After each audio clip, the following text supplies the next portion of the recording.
पुराने समय की बात है। एक छोटा सा गांव रामगढ़ घने जंगलों के बीच बसा हुआ था। गांव के किनारे पर एक विशाल सदियों पुराना पीपल का पेड़ था। उसकी जड़ें इतनी गहरी थी कि मानो धरती को जकड़ रखा हो और उसकी शाखाएं इतनी फैली हुई थी कि पूरा गांव उसके नीचे समा जाए। दिन के समय बच्चे उसकी घनी छाया में खेलते थे और गांव के बड़े बूढ़े उसकी छांव में बैठकर कहानियां सुनाते थे। लेकिन सूरज ढलते ही पीपल का पेड़ एक अलग ही रूप ले लेता था। एक अजीब सी खामोशी उसे घेर लेती थी और गांव के लोग उस ओर देखने से भी कतराते थे। गांव में एक पुरानी कहानी मशहूर थी, पीपल के पेड़ की आहट की। कहते थे कि रात के अंधेरे में जब चांद बादलों के पीछे छिप जाता था तो पेड़ से एक अजीब सी आहट सुनाई देती थी। कभी पत्तों के सरसराने की आवाज, कभी किसी के फुसफुसाने की और कभी कभी तो किसी के कदमों की हल्की हल्की आवाज। गांव के बड़े बुजुर्ग बताते थे कि यह आहट किसी भटकती हुई आत्मा की थी जो पेड़ में कैद थी और मुक्ति की तलाश में थी। जो भी उस आहट का पीछा करता था वो कभी वापस नहीं आता था। ये कहानी पीढ़ियों से चली आ रही थी और हर नई पीढ़ी के मन में डर और उत्सुकता दोनों भर देती थी। इस साल गर्मियों की छुट्टियों में शहर से कुछ युवा गाँव आए हुए थे। उनमें राहुल, प्रिया और समीर थे। राहुल स्वभाव से थोड़ा लापरवाह और मजाकिया था। प्रिया तर्कसंगत और बहादुर थी, जबकि समीर शांत और थोड़ा डरपोक था। उन्होंने गांव वालों से पीपल के पेड़ की कहानियां सुनी, लेकिन शहर के होने के नाते उन्हें ये सब अंधविश्वास लगा।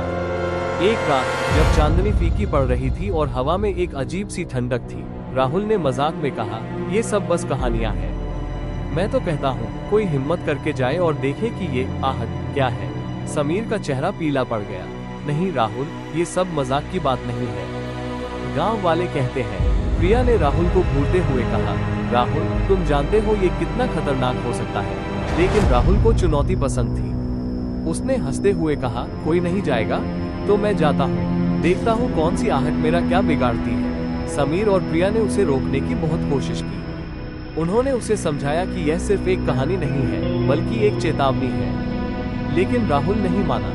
उसने अपनी पुरानी टॉर्च उठाई और अंधेरे में गुम होती पीपल के पेड़ की ओर बढ़ गया। गांव के लोग अपनी खिड़कियों से चुपचाप देख रहे थे। सबके चेहरों पर डर और चिंता साफ दिख रही थी। उन्हें पता था कि राहुल एक ऐसी राह पर जा रहा था जहां से वापसी मुश्किल थी। राहुल जैसे ही पेड़ के करीब पहुंचा, एक अजीब सी ठंडी हवा का झोंका आया जिससे उसके रोंगटे खड़े हो गए। पेड़ के नीचे घना अंधेरा था। टॉर्च की रोशनी में भी सब कुछ धुंधला दिख रहा था। उसने हिम्मत बटोरी और पेड़ के तने के पास गया। शुरू में सब कुछ शांत था, सिर्फ उसके दिल की धड़कनें सुनाई दे रही थी। उसने सोचा ये सब बस वहम है। तभी उसे अपने पीछे पत्तों के सरसराने की एक हल्की सी आहट सुनाई दी, जैसे कोई उसके ठीक पीछे चल रहा हो। उसने मुड़कर देखा, लेकिन वहाँ कोई नहीं था। फिर एक हल्की फुसफुसाहट सुनाई दी, जैसे कोई उसका नाम ले रहा हो। राहुल, राहुल। आवाज इतनी धीमी थी कि राहुल को लगा यह उसका वहम है। उसने अपनी टॉर्च को चारों ओर घुमाया, लेकिन अंधेरे के सिवा कुछ नहीं था। आहटें तेज होने लगी, कभी पत्तों के सरसराने की, कभी किसी के कदमों की और कभी कभी तो बच्चों के रोने की हल्की आवाजें भी। राहुल का दिल तेजी से धड़कने लगा। उसे लगा जैसे कोई अदृश्य शक्ति उसे चारों ओर से घेर रही है। हवा में एक अजीब सी दुर्गंध फैल गई, जैसे सड़ी हुई लकड़ी और पुरानी मिट्टी की। उसने महसूस किया कि कोई उसे छू रहा है। उसके कंधे पर एक ठंडा हाथ रखा गया है। वो चिल्लाना चाहता था, लेकिन उसकी आवाज गले में ही अटक गई। लालची राहुल ने अपनी टॉर्च को फिर से घुमाया और एक पल के लिए उसे पेड़ की शाखाओं के बीच एक धूमिल काली आकृति दिखी।